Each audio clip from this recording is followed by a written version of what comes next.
بسم الله الرحمن الرحيم. مثل الذين ينفقون أموالهم في سبيل الله كمثل حبة أنبتت 7 سنابل في كل سنبلة 100 حبة، والله يضاعف لمن يشاء، والله واسع عليم. الذين ينفقون أموالهم في سبيل الله ثم لا يتبعون ما أنفقوا منا ولا أذى لهم أجرهم عند ربهم ولا خوف عليهم ولا هم يحزنون. قول معروف ومغفرة خير من صدقة يتبعها أذى، والله غني حليم. يا أيها الذين آمنوا لا تبطلوا صدقاتكم بالمن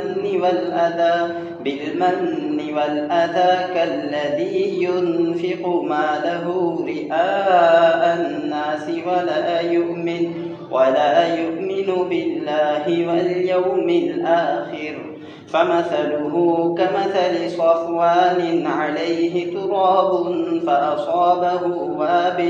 فأصابه وابل فتركه صلدا، لا يقدرون على شيء مما كسبوا، والله لا يهدي القوم الكافرين.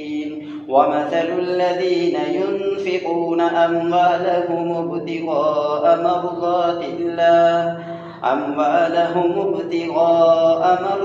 الله وتثبيتا من أنفسهم كمثل جنة بربوة أصابها وابل فآتت أكلها ضعفين، فإن لم يصبها وابل فطل، والله بما تعملون بصير. أيود أحدكم أن تكون له جنة من نخيل وأعناب تجري من تحتها الأنهار له فيها من كل الثمرات وأصابه الكبر